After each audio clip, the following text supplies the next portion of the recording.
মিনাসান কনিচিওয়া।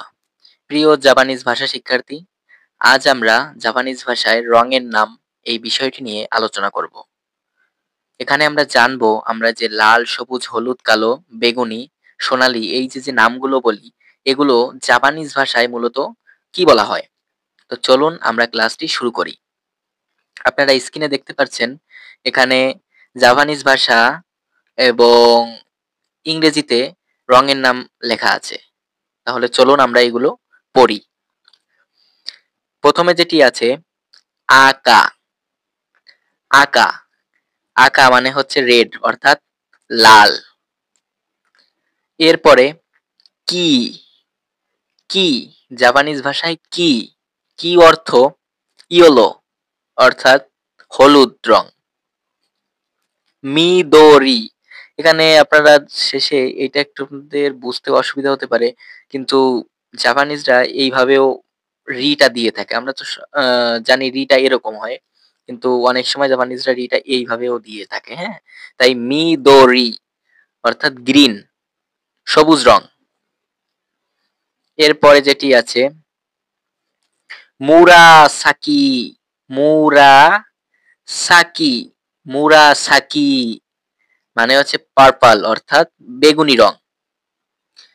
চা, এরপরে দেখতে পাচ্ছেন চা, এটা হচ্ছে চা। এই যে চির সঙ্গে ইয়া, চা আমরা জেনেছিলাম চির সঙ্গে ইয়া হলে, ছোট করে ইয়া হলে চা হয়। তাহলে চা অর্থাৎ ব্রাউন, বাদামি রং।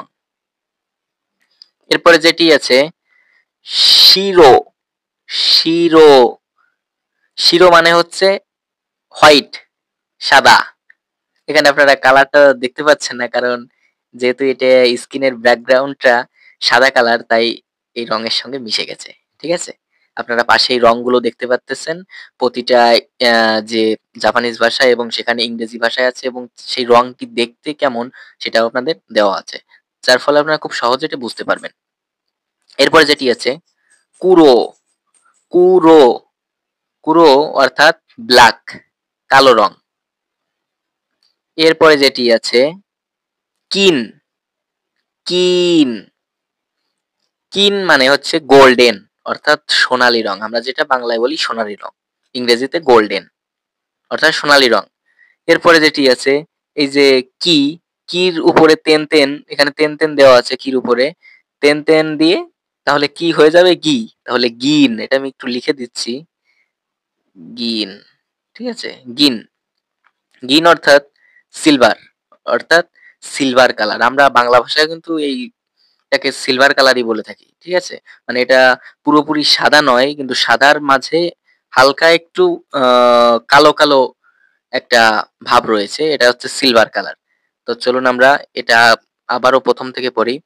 আকা মানে হচ্ছে লাল রং, কিন মানে হচ্ছে হলুদ রং, মিদোরি মানে সবুজ রং, মুরাসাকি মানে হচ্ছে বেগুনি রং, চাহ মানে হচ্ছে বাদামি রং, শিরো মানে সাদা রং, কুরো মানে কালো রং, কিন মানে সোনালী রং, আর হচ্ছে গিন মানে হচ্ছে সিলভার রং। তো আপনারা দেখতে পাচ্ছেন এখানে কয়টি রঙের আমাদের কথা আছে, একটি, দুটি, তিনটি, চারটি, পাঁচটি, ছয়টি, সাতটি, আটটি, নয়টি। তাহলে এখানে আমাদের নয়টি অর্থাৎ বেসিক রং যে নয়টি আমাদের, মানে আমরা তো আমাদের মূলত আমরা সাতটি রং চিনলেও আমাদের হয়। ঠিক আছে, কিন্তু জাপানিজ ভাষায় এই নয়টি রঙই একটু বেশিরভাগ ব্যবহার করা হয়, তাই এগুলোকেই প্রাধান্য বেশি দেওয়া হয়। তাই আপনারা এই নয়টি রং করলে যে এলপিজি পরীক্ষায় এই রঙের থেকে আসতে পারে, হ্যাঁ, তখন আপনারা কিন্তু খুব সহজে উত্তর দিতে পারবেন। অতএব আপনারা এই ৯ টি রঙের যদি নাম ভালো করে জানেন, তাহলে আপনাদের আর কালার বিষয়ে কোনো সমস্যা হচ্ছে না। আপনাদের এই ৯ টি রঙের নাম জানলেই হচ্ছে জাপানিজ ভাষায়। ঠিক আছে? তো আপনারা এখানে দেখতে পাচ্ছেন যে প্রতিটা রঙের ইসে যেমন কানজিতে দেওয়া আছে। এই যে কানজিতে এই রঙের একেকটা কানজি আছে। আপনারা যদি কানজি করে থাকেন, তাহলে সেই কানজির ভিতরে এগুলো পেয়ে যাবেন। কানজির ভিতরে এটি খুব স্পষ্টভাবে দেওয়া আছে। ঠিক আছে? যেমন এখানে আমরা যে মিদোরি বললাম, এই যে মিদোরি, মিদোরির কানজিটা এই যে দেওয়া আছে। এটা হচ্ছে মিদোরির কানজি। এটা থাকলে বুঝতে হবে আমাদের কানজির যে পার্টটা জিএলপিটি পরীক্ষায় থাকবে, সেখানে মনে করেন এই কানজিটা দেওয়া থাকলো, হ্যাঁ? এই কানজিটা দেওয়া থাকলে ওখানে আমাদের উত্তরে এই মিদোরিটা কিন্তু সিলেক্ট করতে হবে।